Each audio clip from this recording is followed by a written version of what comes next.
Voltamos! Foi rapidinho, não foi? Deu tempo de tomar uma aguinha? Boa. Agora vamos para a área da saúde. Vamos falar de anestesia com o Rômulo Sampaio Navajas. É Navajas que fala em espanhol? Isso, eu tô muito falando espanhol, tá, gente? Só cheguei de férias, entendeu? Tô só no espanhol agora. Vamos lá, anestesia. Quais os casos que a gente precisa da anestesia? Qualquer procedimento cirúrgico, dentro de um centro cirúrgico, nós podemos fazer anestesia. Aí depende do procedimento que vai ser feito, né? Então a gente pode fazer uma anestesia geral, existe um bloqueio de neuroeixo, que é uma raquianestesia, aquela picadinha nas costas, sim, a peridural. Então depende. São vários tipos, Qualquer tipo de procedimento. E nem toda anestesia apaga a gente, ou toda? Todo o procedimento da parte da anestesia, nós fazemos uma sedação, né? Pode ser em vários graus, como mais leve, mais profundo e até mesmo chegar numa anestesia geral. A geral que dá aquele apagão. A que faz a cesárea não apaga. É a raquianestesia. Tá. É aquela picadinha nas costas da paciente que os membros inferiores eles ficam imobilizados e a gente consegue fazer o procedimento. Eu tive, né, uma filha, foi de cesárea.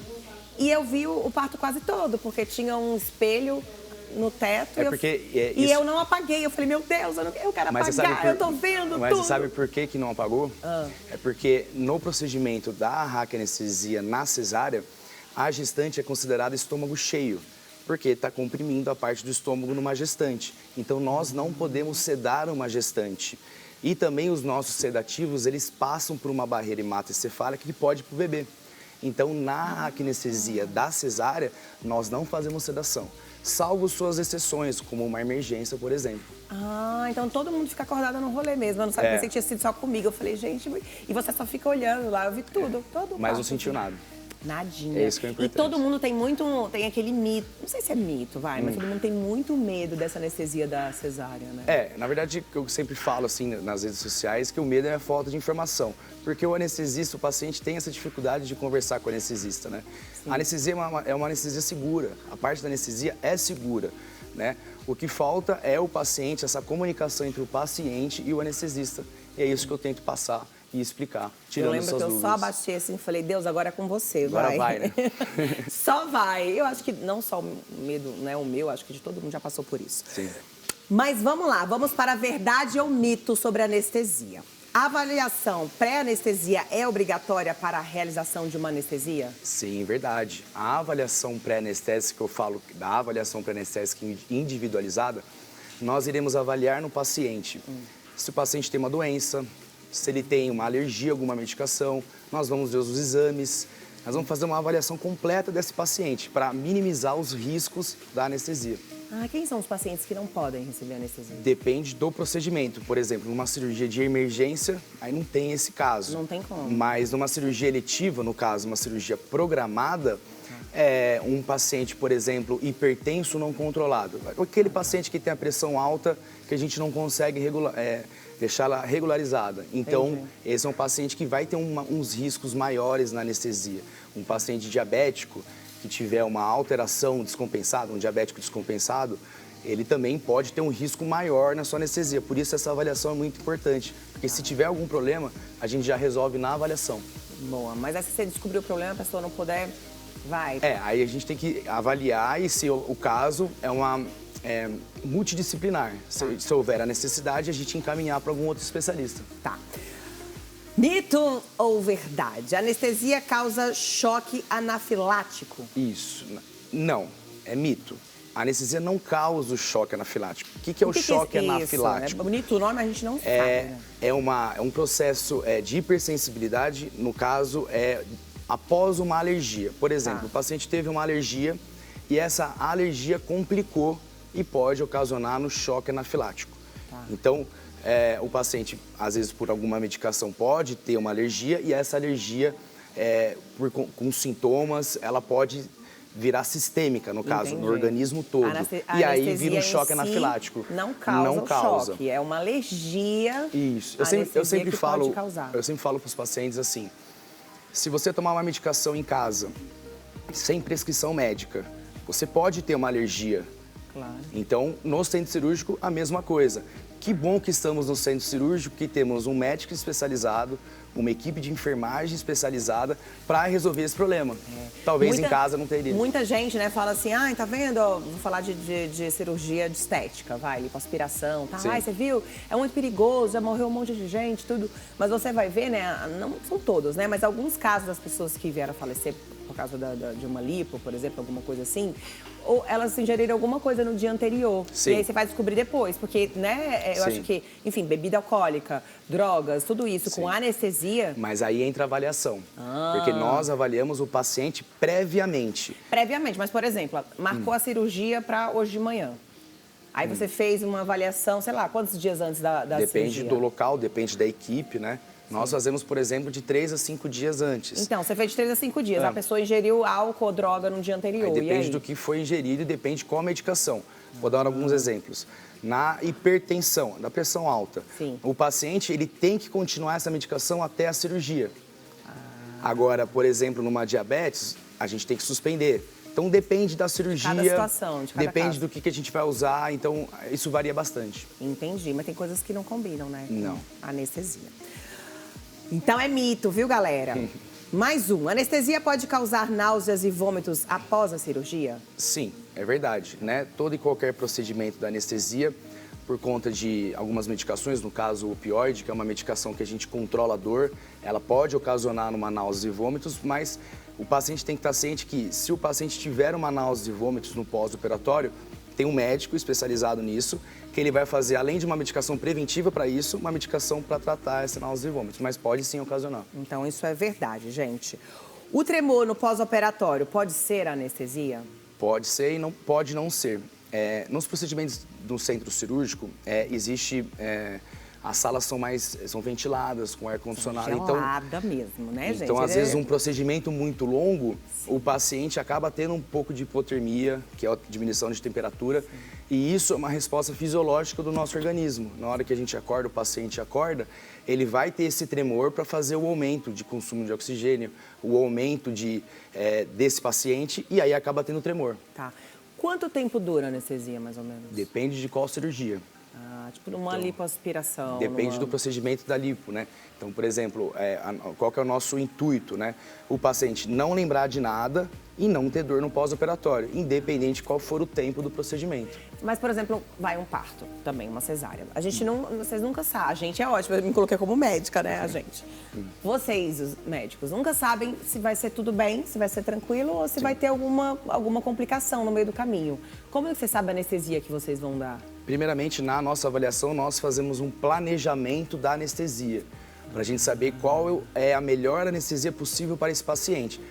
É o que eu sempre falo também, toda anestesia, como em qualquer procedimento, existem os riscos. Sim. Qualquer procedimento que você for fazer, seja procedimento cirúrgico ou anestésico, terão riscos. Sim. Por isso que nós, na nossa avaliação, nós minimizamos os riscos para a gente não ter nenhum problema. Então, para você saber mais ou menos o tempo que cada anestesia vai precisar. Esse é o nosso planejamento.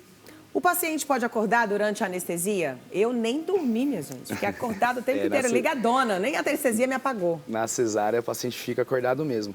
Isso é relatado, o paciente pode sim acordar. Você teve um exemplo, né, que você ficou acordada. Numa anestesia geral, é relatado também que o paciente tem essa possibilidade de acordar. Mas existem drogas que o anestesista faz durante o procedimento, no caso, um benzodiazepínio, que é uma medicação que dá amnésia para o paciente. Ele acordando, o médico é apto para medicar e ele voltar a dormir. Ah, já dá amnésia, gente. Já dá amnésia. Fica na mão dos médicos, tá vendo? Toda raquianestesia dá dor de cabeça? A raquianestesia não foi aquela que você falou? Foi aquela que você fez. Foi da cesárea, né? Se fosse assim, toda gestante estaria com dor de cabeça, Gente, né? não tenho dor de cabeça, de jeito nenhum, não sinto. A dor de cabeça, na verdade, é uma complicação, que pode acontecer, sim, mas não é toda raquianestesia que você vai ter uma dor de cabeça. Outra coisa que falaram, que a raquianestesia você ia sentir pra sempre, uma picada que... Eu não sinto não, gente, eu vou mentir, já fazem 7 anos. Que bom. Nem no frio. Muito obrigada, doutora. Até uma próxima. Vamos colocar, dá pra chamar o Instagram? Chama o Instagram do doutor, então, para vocês conhecerem o trabalho, mandar perguntas, dúvidas. Pode mandar que a gente responde. Rômulo Sampaio, Navajas. A gente responde todas. Olha aí que bacana. os antes e depois, que a gente gosta muito. Essa da Clínica Libra, né? É onde você onde trabalha? eu trabalho. Tá. Você trabalha como anestesista? Isso. Boa, garoto. Segue, compartilha, comenta. Muito obrigada, Eu viu? que agradeço. E até uma próxima. Obrigado. Vamos fazer o seguinte, vamos dar aquele recadinho que a gente está dando aqui todo dia. Hospital e Maternidade Frei Galvão, uma campanha solidária, contribuição social. A gente está aqui para isso. Segue daí, vai. Com mais de 80 anos de existência, o Hospital Maternidade Frei Galvão vive o propósito de acolher bem para salvar vidas. Em constante aprimoramento, o Hospital Maternidade Frei Galvão evoluiu e, atualmente, todos os serviços e procedimentos contam com equipamentos modernos. Hoje, o hospital possui 14.413 metros quadrados de complexo hospitalar. Nossa estrutura conta com 7 andares e dispõe de um heliponto para deslocamento e suporte no atendimento de urgência. Somos referência em serviços de alta complexidade, em cardiologia, no tratamento da hemodiálise, oncologia, maternidade, entre outros. Somos mais de 700 colaboradores, 350 médicos, 13.500 pronto atendimentos por mês, 1.600 consultas ambulatoriais mensais, 650 internações mensais. Hospital Maternidade Frei Galvão. Sua vida é a nossa missão. O Hospital Frei Galvão é muito importante para todo o Vale do Paraíba e para milhares e milhares de pessoas do Brasil. Na tela da sua televisão tem aí o QR Code, aponte a tela do seu celular. Você pode também fazer a sua doação através da transferência fazendo o seu Pix. Se você que nos assiste, são milhões de telespectadores agora que estão nos assistindo em todo o Brasil. Se você faz agora o seu Pix, a sua doação, a sua transferência, Deus vai lhe dar tudo em dobro. Não em dobro com os bens materiais que você não precisa, mas Deus vai te dar em dobro com muita saúde, com muita paz, prosperidade, fé, esperança e muitos anos de vida para que você possa continuar ajudando aqueles que estão necessitando de ajuda. E para fazer a sua contribuição é muito fácil. Entra no site Esperança para Todos. Olha que site bonito, gente. Já dá até vontade de contribuir, olha que você entra. Faz a sua contribuição e concorre a prêmios semanais. E no final tem um vale compras no valor de R$50 mil.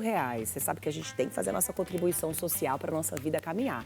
Então faça a sua parte e ajude o Hospital e Maternidade Frei Galvão.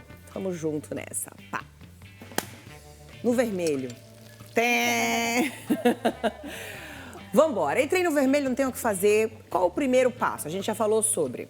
A gente tem que saber quanto a gente ganha, não comprar por impulso, saber quanto que eu gasto, se eu preciso realmente fazer essa compra. Mas já gastei, o que não tinha. E agora? Qual o primeiro passo? Quem que eu devo pagar primeiro? Pagar primeiro os juros mais altos. E aqui tem um problema. A maioria das pessoas não sabem quanto deve, nem quanto paga de juros. Sim. Então, assim, a gente separa os custos fixos, aquilo que eu preciso para viver. Então, aluguel, luz, água, uma coisa que eu preciso para viver, das dívidas. E nas dívidas, eu crio uma planilha, uma ordem de prioridades do maior juros para o menor juros. Qual o maior juros hoje do cartão? Juros do cartão, ele é assim, ainda existem pessoas que fazem uma dívida no cartão e não pagam a fatura inteira. Isso é um problemaço. Esse é o maior problema de todos, né? A fatura inteira, é importantíssimo. Ah, mas pô, não tem que fazer, né? Tipo, não tem o dinheiro para pagar a fatura inteira. O que faz? Então, o ideal é que não tivesse comprado. Tá. Essa avaliação tem que ser... Você já entendeu, né? Você não compra, não tem dinheiro, não compra. E nem parcela, quem vai ter que... A minha filha fala aí, ó, minha filha tem 7 anos. Filha, não, a mamãe não tem, ela compra no cartão. As crianças agora falam, faz um Pix. Faz um Pix.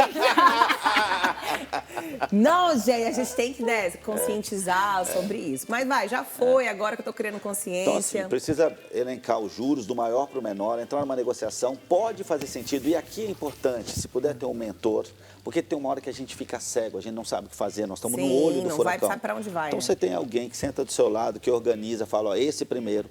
Pode fazer sentido em alguns casos, se você ainda tiver crédito, assumir, pegar um outro dinheiro emprestado com juros menor para pagar juros maiores, pode fazer sentido, tem que ser avaliado. Sim.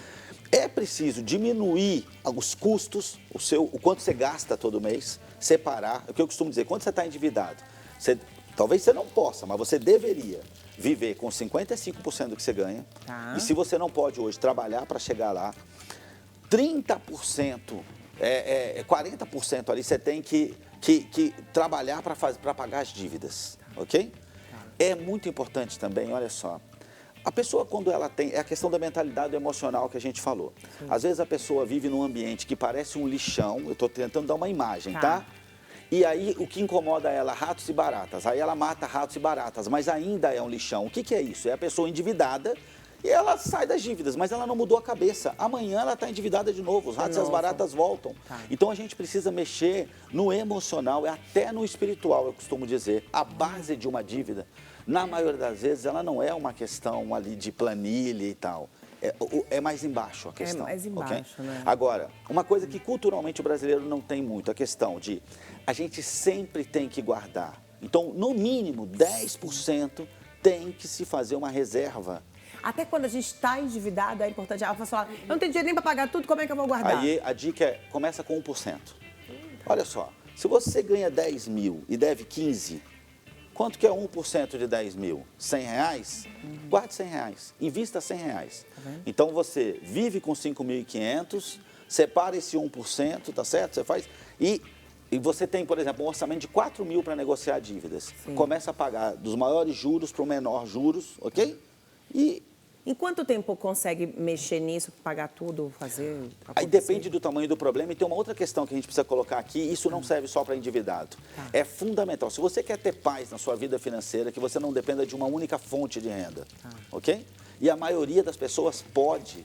A gente fala, por exemplo, às vezes eu pego uma professora, funcionária pública. Sim. Ela não quer, tá tudo certo, mas ela pode ir lá vender lingerie, por exemplo. Até porque se ela né, escolheu ter uma carreira mais sólida, certo. Ela não quer fazer um monte de coisa ao mesmo tempo. Mas talvez ela possa vender cosmético, ela possa vender semijoias, ela possa ter uma segunda fonte de renda. É importante. Criar um segundo ou terceiro, né? Isso aí. Outra coisa, envolver a família. Existem homens que chegam ao cúmulo até de, sabe, às vezes de acabar com a própria vida, porque ele não conta para a esposa, fala, olha, nós estamos... Essa foi uma decisão difícil para mim, quando a gente quebrou, olha, quebramos. Vamos ter que cortar plano de saúde, vamos ter que tirar as crianças da escola particular, então, isso, né, eu acho que a maioria dos homens tem essa coisa, eu não vou nem contar, né, eu vou passar essa vergonha, tudo. E aí a esposa tá lá passando o cartão para comprar um calçado e ele tá se desesperando aqui porque não tem dinheiro para pagar o cartão. Então tem que falar a verdade, falar para a família, ó, deu ruim aqui, vamos mexer, vamos organizar direitinho. E inclusive falar pros filhos, é uma questão de humildade, de humanidade, o filho entender, ó, papai cometeu um erro, mas nós vamos sair dessa juntos. Eu preciso de vocês, ok? E vamos sair dessa juntos. Tá vendo, gente? Tem que falar para as famílias, os amigos, todo mundo. Até porque para evitar, né? Também fica chamando para, vamos jantar, vamos pagar isso, aquilo. E a pessoa fica até sem graça de falar que não tem, e não tá pode. Fazendo por mal, às vezes. Está fazendo porque não sabe da situação, né? E aí vai virando uma bola de neve. Agora é uma bola suína. Como é que tá aí nosso processo? Esquentou aí a panela? Esquentou a panela. Ela quis me gongar, mas eu consegui. Vou derrubar essa chefe no primeiro dia dela. Não, mentira, olha aí, conseguiu. Ó, a carne está seladinha de todos os lados, porém ela está macia, tá vendo? Ó? Ela tá macia. E qual o segredo para ela ficar selada e não endurecer? A panela quente. Tá. A panela bem quente, você consegue selar ela de todos os lados e deixar o miolinho dela no macio, tá? Então, o que eu vou fazer aqui? Nessa etapa, eu vou tirar a carne aqui. Tá. Vou deixar ela reservada aqui, de ladinho. Agora, eu vou dar um gás no... Porque acho que na mesma frigideira, nós vamos fazer o molho. Tá? Inclusive, na mesma frigideira, você vai aproveitar, né? Inclusive assim, essa daqui não corre o risco, por causa que ela é antiaderente. Mas se formar aquela crostinha, tem gente que acha que é queimado. E não é, né? Não é. Essa crostinha que dá o sabor. Exatamente. Ai, gente, eu sou uma chefe. Vocês sabiam disso? Exatamente. Não? Essa crostinha é o que ela dá aquele sabor mais intenso de carne pro molho. Sim. E aí você tem gente que pega o pão e passa assim na panela. Isso. Eu já ia jogar fora já.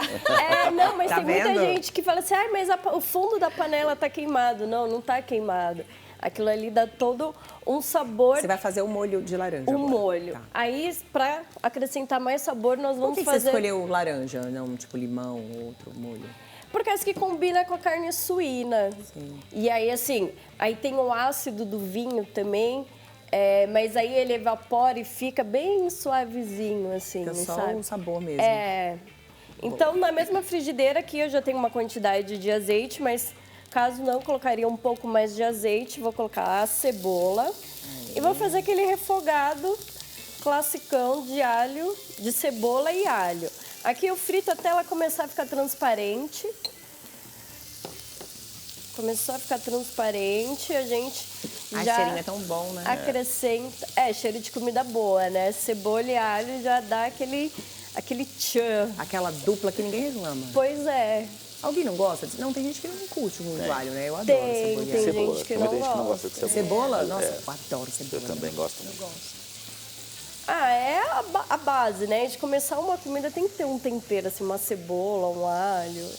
Agora eu acrescento alho. Você colocou primeiro a cebola porque ela cria uma água? Isso, porque acho que o alho ele queima muito rápido. Eu já ia falar, gente, eu sempre fiz errado a vida inteira. Sempre coloquei o alho. Sempre colocou o alho, né? E acho que tô arrasando. Coloca o alho primeiro e é isso. Porque quem decide que a ordem sou eu na minha casa. Porque acho que o alho ele frita muito rápido. Sim, ele escurece. Agora eu entendi. E quando ele torra, aí ele fica amargo, aí ele estraga toda a sua comida. Confesso que já joguei vários alhos fora. Sério? Então. Porque o marido da Suelen tá ali, ó. Já comeu muita comida amarga? Cadê o marido? Tá aí, gente? Muita comida amarga, não? Ai, que gentleman. Diz que não, marido. Ó, você viu que bonitinho? Ai, dele que fala que sim. Vamos fazer o seguinte, vamos para um rápido intervalo. No próximo bloco, a gente vai entender tudo sobre sutiã. Como usar, o tamanho, o estilo. Combinado? A gente volta já com mais Papo em Dia para vocês.